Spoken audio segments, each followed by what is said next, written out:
These are the episodes that we've been waiting for. The first of a two-part conversation with Florencia Henshaw and Maris Hawkins, the authors of Common Ground, Second Language Acquisition Theory Goes to the Classroom. We had so much to cover that I had to break it down into two episodes. This is the first part, and next Monday you'll hear part two. But today, Florencia, Maris, and I discuss lots of things, like what prompted the writing of this book, their collaboration together, what they hope teachers get out of Common Ground, how and why their approach is effective, and the all-important topic of input. So much to talk about, so let's jump in. Are you a language teacher looking for some reassurance that what you're doing in the classroom is on the right track? Or maybe you're looking for some ways to teach even more effectively. If you're one or the other or somewhere in between, you've landed in the right place. This is the World Language Classroom Podcast with your host, me, Joshua Cabral. You're about to get tips, tools, and resources so that your students continue to rise in proficiency and communicate with confidence. Let's jump in. Vamos, allons-y. Hello, my friends. Bonjour, mes amis. Hola, mis amigos. Welcome to the World Language Classroom Podcast. I am Joshua Cabral, and I don't know if you can tell in my voice, but I am so incredibly excited right now. I'm actually a little giddy, and I make no apologies for that because I am talking today with Florencia Henshaw and Maris Hawkins, who are the authors of Common Ground. And if you've been listening to the last couple of episodes of the podcast, you know I have been talking a lot about this book, and it has blown up on Twitter as well, and everyone is talking about it. And so I am incredibly excited to have these two guests with me today to finish off this series. I've done 4 episodes really diving into the book. Today is an opportunity for me to say, okay, I got that right. And maybe I was a little off base with what I said about that. So that's why I wanted to have the authors on. So if you have been out there on social media or seeing what teachers are talking about, you have heard of these names, Florencia Henshaw and Maris Hawkins. So Florencia Henshaw is the Director of Advanced Spanish at the University of Illinois, Urbana-Champaign. And Maris Hawkins is a teacher, a Spanish teacher at the Capitol Hill School in Washington, D.C. We were talking before we started recording about all the places that we may have seen these two wonderful human beings. And we had the alphabet soup conversation, as I like to call it, with all of the language associations. So they will be presenting together at ACTFL coming up. They're doing a pre-conference, and they're also doing sessions, and some together, some on their own. So if you're at ACTFL, you'll definitely be able to see them. But they're out there in the language teaching world in all of the conferences. And particularly Florencia Henshaw has done a number of keynotes. She's been in Iowa at IWLA, as well as in Illinois, her own state, at the Illinois Council of Foreign Language Teaching. And also at the NFLC Summit, which was virtual this past summer. She was the keynote there. But then along with Maris, they are also involved in all the language teacher organizations, including the Chinese Language Teacher Association, where they're both keynote speakers there as well. So this is not just about Spanish or Romance languages, they're bringing it to everyone. And you can also have seen them likely at Flenge and at Nectful, as well as Guatful. Now, we were talking about how many of these I was going to get in. I think I got them all in. And if I didn't, please correct me. But thank you so much for being here, Florencia and Maris. Thank you very much for having us. We are thrilled to be here. Did I get them all in there? You got them all. I personally I can add one more. Okay. That would be AATSP. We presented together in Puerto Rico at the conference of the American Association of Teachers of Spanish and Portuguese as well.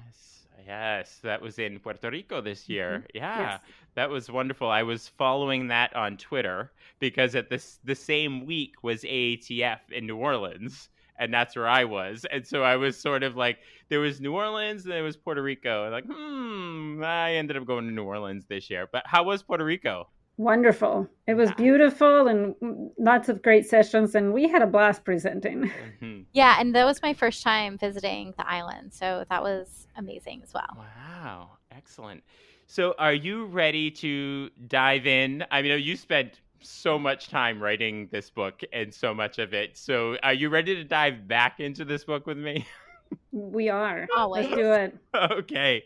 So I've taken on a number of the topics specifically that are in there and really seeing why this book, why now? That was actually the first episode I did. Why do we have this book? Why now? And I sort of had my understanding of why language teachers are finding this useful and why it is very much needed in the classroom. I would like to hear directly from the two of you, the two authors of this book. What was the inspiration for this book, and what is your goal? What are you addressing with Common Ground? So the inspiration for the book was my own experiences teaching the so-called methods course, both for graduate students and undergraduate students. And even the term methods course tell you what the issue was. And the issue was that we were giving a survey of methods, presenting all approaches as equally valid or all of them having pros and cons.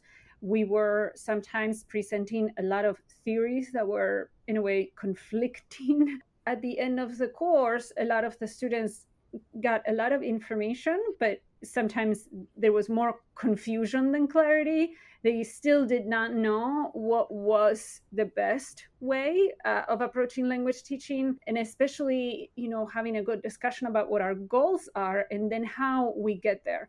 The course was almost exclusively about just theories and then methods, a bit disconnected, right? Leaving it up to each student to figure out how to connect the dots and how to find the common ground, but we never actually discussed it. We never made it explicit. What I felt was that they ended up thinking that, well, I'll do a little bit of everything and hope for the best. That to me was not the best way of preparing them. I thought there's got to be a way that we can distill the information in a way that is accessible to people who may have never taken a linguistics course, may have never taken a second language acquisition course, and may not be particularly interested in taking a linguistics or an SLA course, and focusing on the common ground. There are still questions that we don't have the answer to, and that's okay, but there are some things that we can probably, most of us, agree on.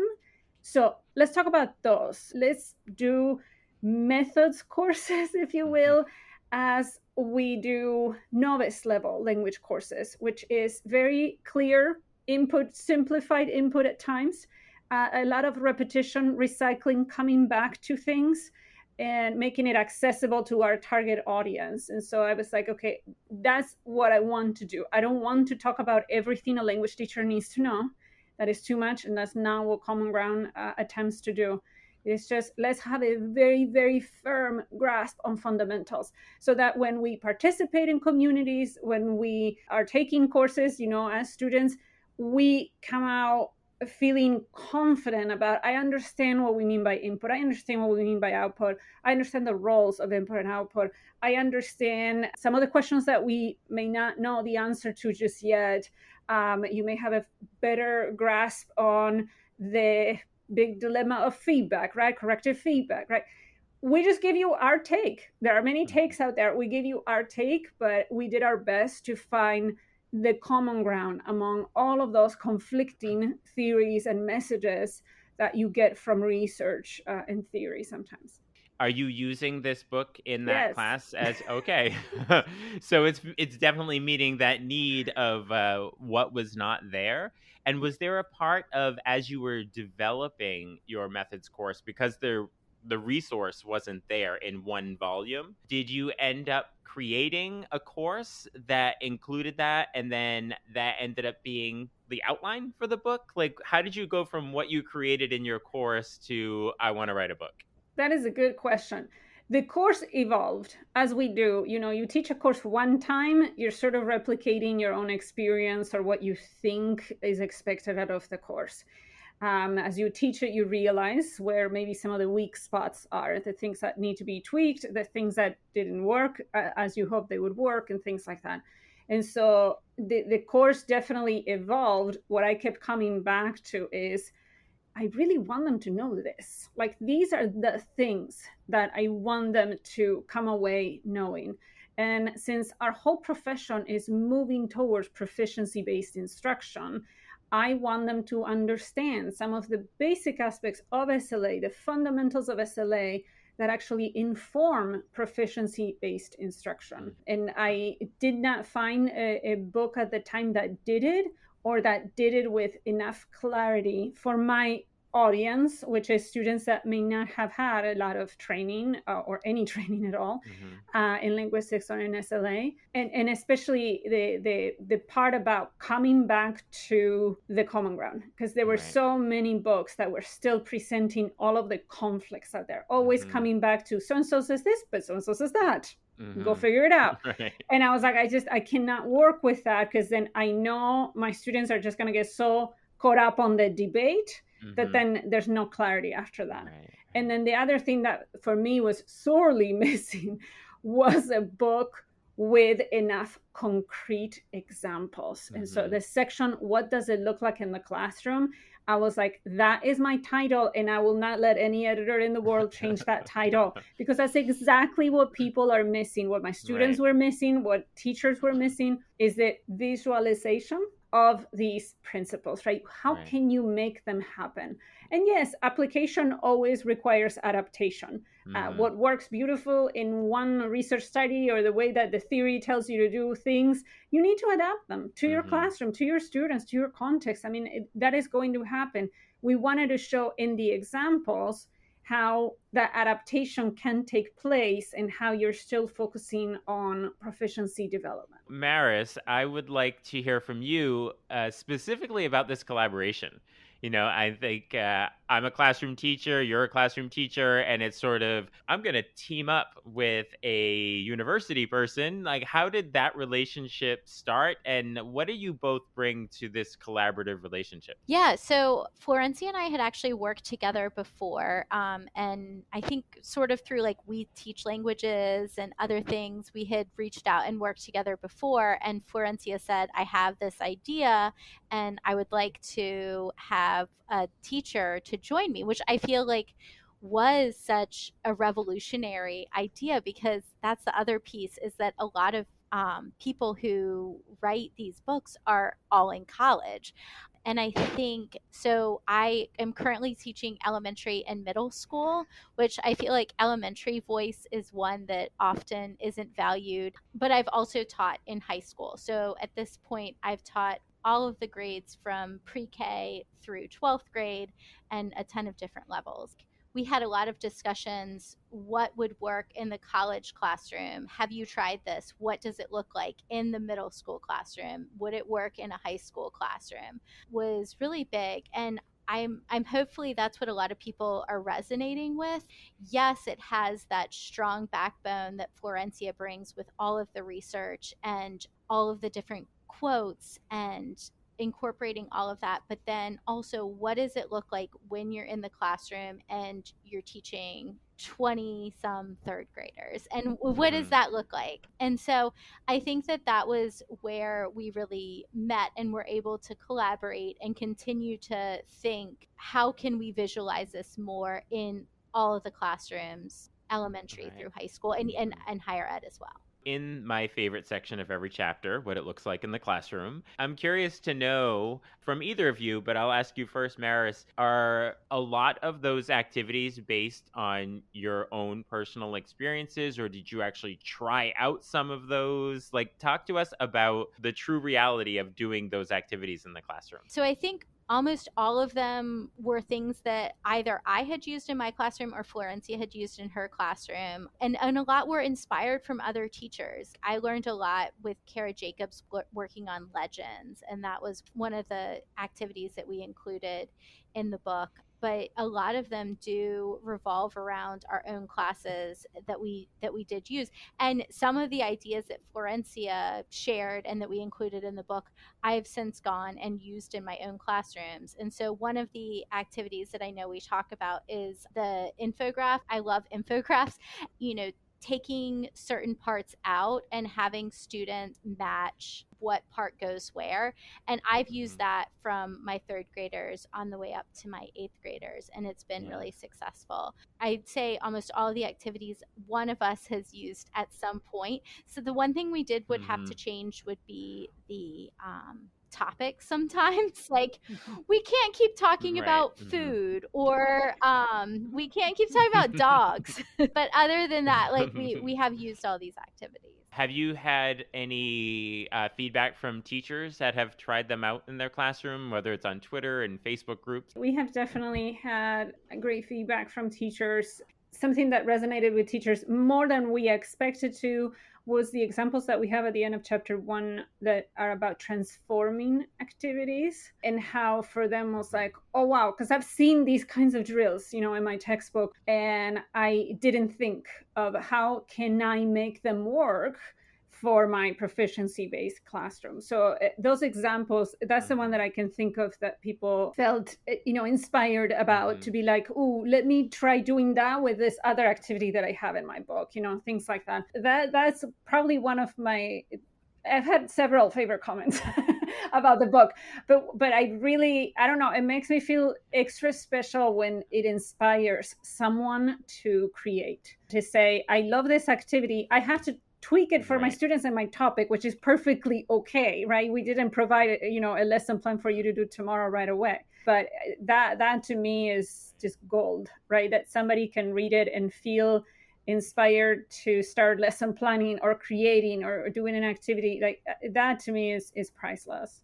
So you brought up this word transformation and what teachers are doing in their classroom, and they're essentially transforming some of their ideas and having a bit of a mindset shift because they're trying to redo things or do things in a different way. This whole idea of this proficiency-based mindset shift, this acquisition-focused mindset shift, is a bit challenging for some teachers. And I think that a lot of times we talk about it because it's what all the cool teachers are talking about right now. It's like, if you say anything different, but I don't necessarily have the feeling that everyone truly is convinced of it. I even find myself in that situation sometimes. I need maybe a little bit of proof. There's a lot of going in and being hopeful, but when we look at like the proof that this approach is effective. So within Common Ground, you offer lots of ways of teaching language that often it differs from what I refer to as legacy approaches. That implicit grammar or that focus on forms. So the language forms rather than focus on form. So help me to really see the effectiveness of the approach that you are suggesting and offering in Common Ground. Sure. And I completely understand that. And I think that sometimes the doubts come from what our expectations are and how realistic those expectations are based on how slow and complicated language development is.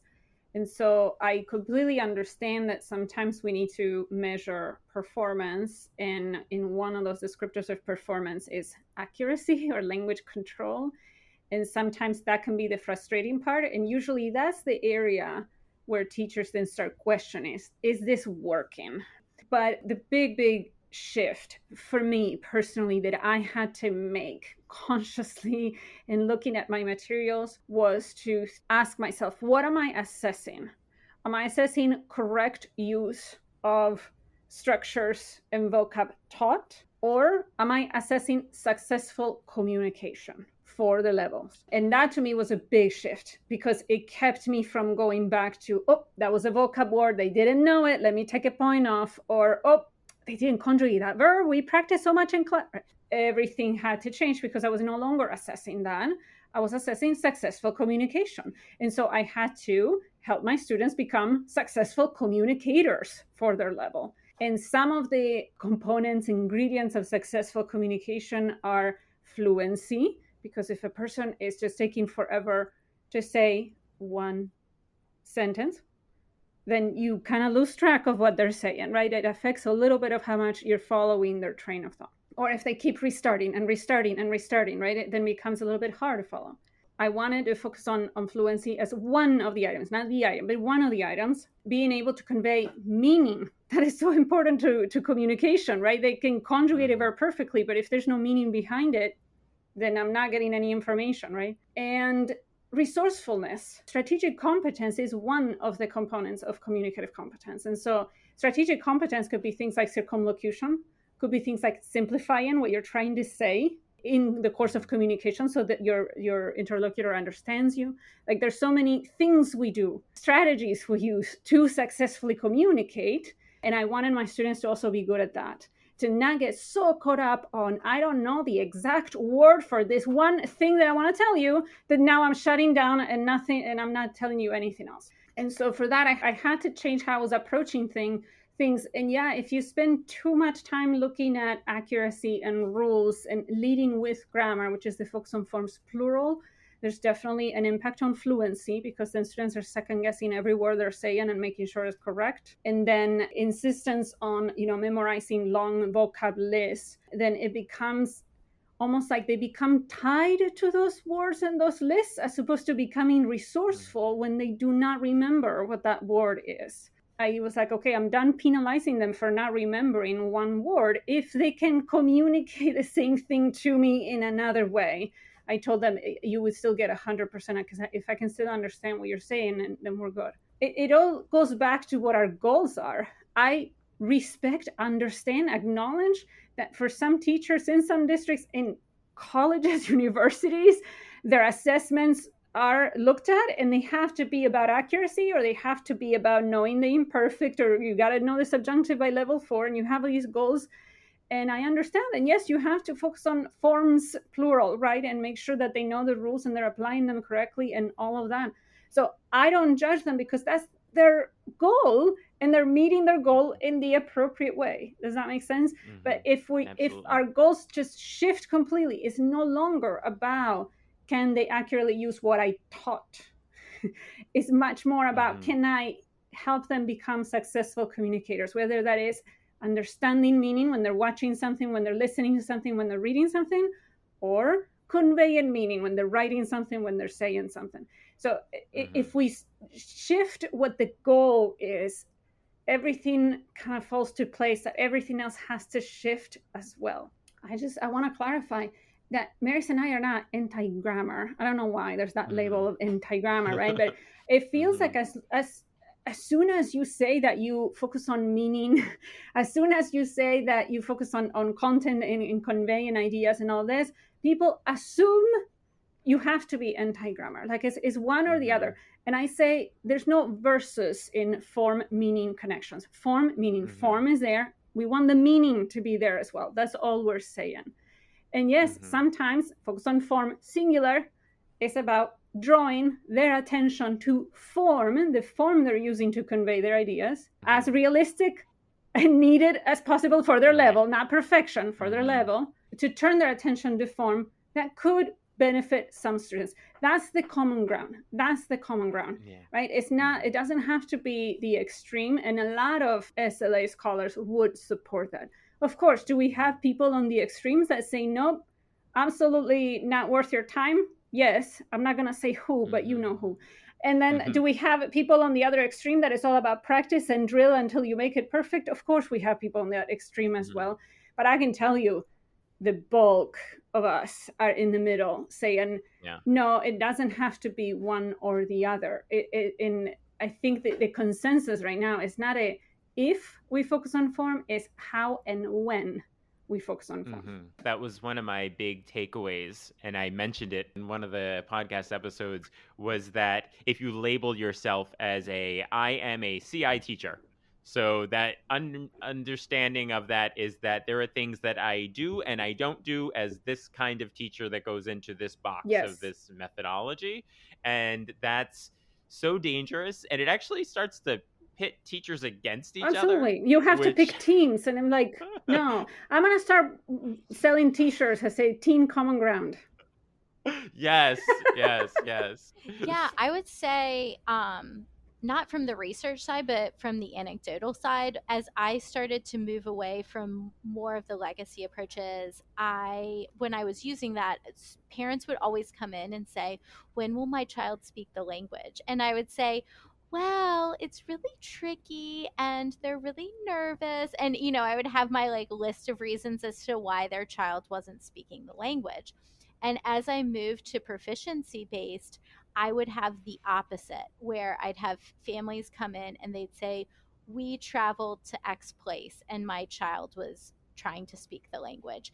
And it didn't happen all the time, but I wasn't having those same conversations of when will my child speak the language. And I was really excited the other day. I had a fifth grader come in and she was telling me, she said, there's some people who speak Spanish and they were by my house and I went up to them and I spoke to them in Spanish and I couldn't speak for that long, but I said everything I could. And I was like, that is amazing. And so I think it's also that too, like when we're starting to look at not only are they using the language, because as Florencia said, they're not nervous to use the language, but on top of that, they're motivated to use the language. They don't feel like there's someone that's going to come over and correct them, because most people, when you're speaking the language to them, they are so happy that someone is trying to speak whatever language is their L1. And so I think it's that. And that was the kind of the flip side that we also found when I was teaching in high school. We were able to get up to a level 6 class, and they had a lot of classes that they could choose from, and we ended up with a pretty big group of level 6 students. After that, I've kept in touch with some of them, and many of them have studied abroad, and many of them are majoring or minoring in Spanish. That's the other piece too. Like when you start making the switch, there's a lot more motivation and the drive to continue. And that's what one thing that we do know is you have to continue to use the language if you're going to maintain somewhat of a level of proficiency. Those were some of the biggest things that I was seeing at my own school and with my own students, was just really the sort of more of the gumption to go and use the language, and also that motivation to continue, because I was honoring what they could do. I wasn't telling them, you messed up all of these tenses, or there was a better word that you could have used. And so I think with all of that, that was what really continued me to feel like I was on the right path. And it's that confidence that they had, right? And the confidence came from the fact that they were able to communicate, which was exactly what Florencia was saying about that goal of being the communication. And when they see they could do that, then they have the confidence, or the gumption, as the word you used, to... Yeah, because I think we've all been there. I mean, using a second language is intimidating and it is scary. So anytime children are going out and using the language, like that's amazing. And that's what I want for my class. In the end, 10 years down the line, if they don't remember that long list of vocabulary, that's okay. But if they feel like they can talk to someone else in Spanish, that's what I want. Let's dive a little deeper on this topic of using the language. There's a lot of talk about input, right? We talk a lot about input, and that was a huge focus of the book, really talking about that input that is comprehensible to students, and they're building this linguistic system.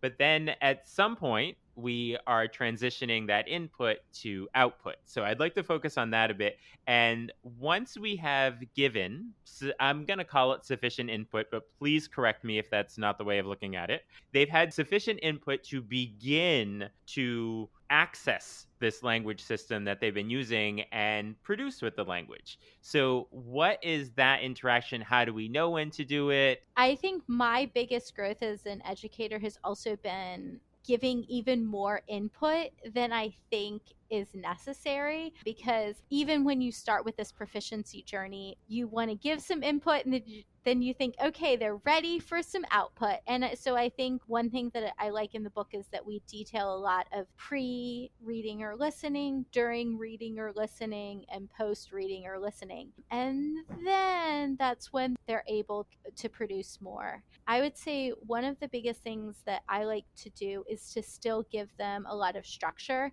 And actually, in one of our faculty meetings today, we were talking about helping students with executive functioning and giving them a sample. So anytime we can do a discussion where we write a paragraph together as a whole class, I like to do that as well. So I'll give them some sentence starters, and the whole class will help me write the whole paragraph to then give them even more exposure. And some of the students are starting to produce more. And then at that point is when I feel ready to turn it over to them. But I would say at that point, that's also a lot with novices. I think with intermediate, depending on the topic, you definitely still need to give them a lot of input, but you can start mixing the output in a little sooner because they do have enough language where they're able to access in order to produce more. So I would say in novices, give as much input as you think you should, and then give a little more, and then kind of scaffold it, do those sentence starters, do a whole class kind of writing together before you release them on their own. With novices, you can start mixing it up sooner, but again, that input piece is so important. Like, that's not saying they get to intermediate and we can just dismiss a lot more of that input. It's still extremely important, but we can just do some output a little sooner.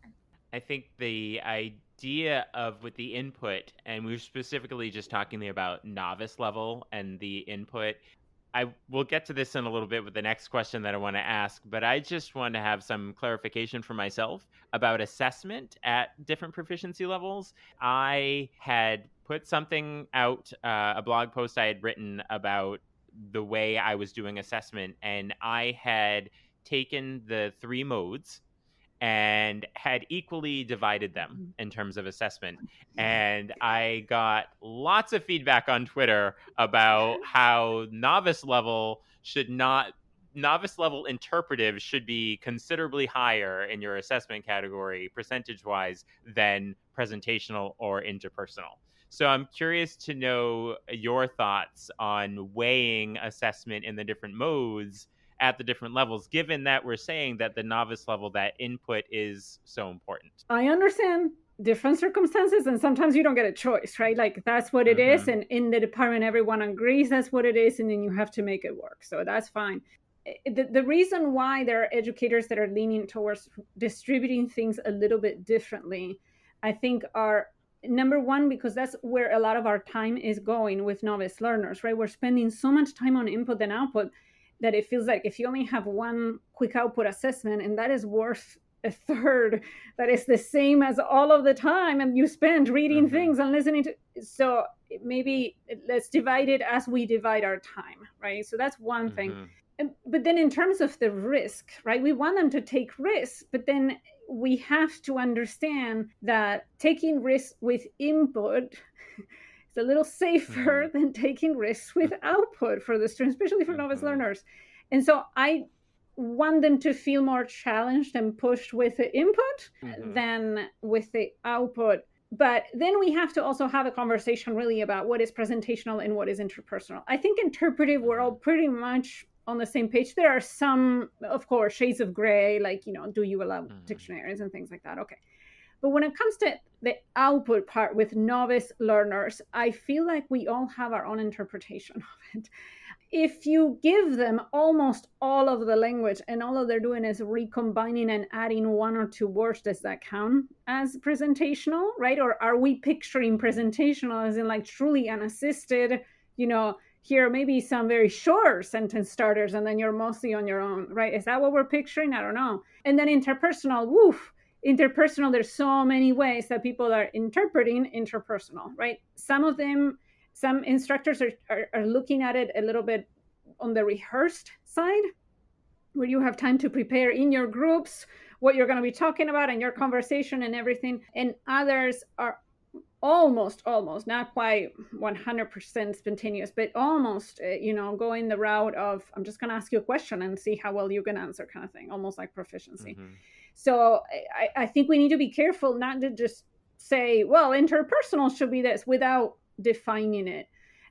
To me, if I'm going to do, and this is something that I know not everybody agrees with, and it's perfectly okay, and you have to do whatever works for your students. But if I'm going to do an interpersonal assessment with novice learners, in my case, I either do one of two things. One is I'm involved. So it's mostly about me helping scaffolding the conversation. And then maybe it's mostly about them understanding what I'm saying and responding with words. And then we're okay, you're performing at level. Or you're doing a conversation, an interpersonal task with a classmate, but then I scaffold that task. It's not going to be, here's the prompt, go. Because that, a novice learner cannot handle. And so I would prefer to like scaffold it, and yet the actual interaction has some shades of spontaneity. I would prefer that than simply, here's the topic, prepare in your groups, and then you're going to act it out in front of the class. That's where I think we lose the interpersonal touch. We say it in the book, right, that interpersonal is not always 100% spontaneous, right? Job interview, we go in very prepared, right? Even this interview right now, right? We saw the questions ahead of time, disclosure for everybody listening, right? But Maris and I did not prepare a script and we're reading it right now, right? But at least we had some preparation. We could think ahead of time. I understand why some teachers with their students, they're more comfortable if it's a little bit more on the rehearse side, and that's okay. I'm not, do what works for you. For me, when I'm picturing interpersonal assessment, that's what I'm thinking. I'm thinking that, yes, they can have some preparation individually so that they're prepared, but not the actual prepare with somebody so that you're almost planning, I'm going to say this, I'm going to ask you that, then you are going to respond this, because then at some point they're no longer paying attention to the information exchange. It just becomes a matter of, let me show off what I can do, and then you show off what you can do, and then we're done, right? And to me, that's not quite what I would call interpersonal. Going back to your question of dividing the grade, yes, I think that it needs to reflect the time we're spending and what we're dedicating our attention to the most. Then it needs to be rewarded the most. And also, let's think about this risk taking. And at least for my students, they're very grade oriented. So risks and grade go hand in hand. And so I want them to feel okay taking a risk, because if it doesn't quite pay off, the impact is relatively minimal. I tend to think with the idea of the interpretive and the input, providing the input, if it's more at the novice level and then it's worth less grade-wise, we live in a graded world here, but it becomes less in terms of what it makes up in the grade. I don't want that to be interpreted as it becomes not as important as the other modes, because it continues to be just as important. And this is something that I talked about in my keynote at Iowa. The way, at least I see it in my courses, I don't know about your courses, but I see it a lot, is that in language teaching, we tend to favor output. Even people who only do like Duolingo, when they're thinking about what do you want to do with the language, is I want to speak it. I want to have a conversation, right?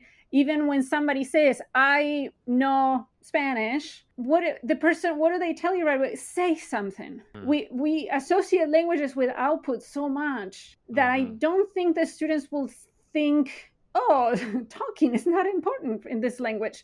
I think that, we're maybe overthinking it and thinking that the grade needs to reflect importance in terms of importance of the mode for the language, when actually I think we would give a better message for novice to emphasize how important the input part is, because otherwise they're like, but enough with this input, I need to practice talking because I know this test is coming up and it's 30% of my grade, right?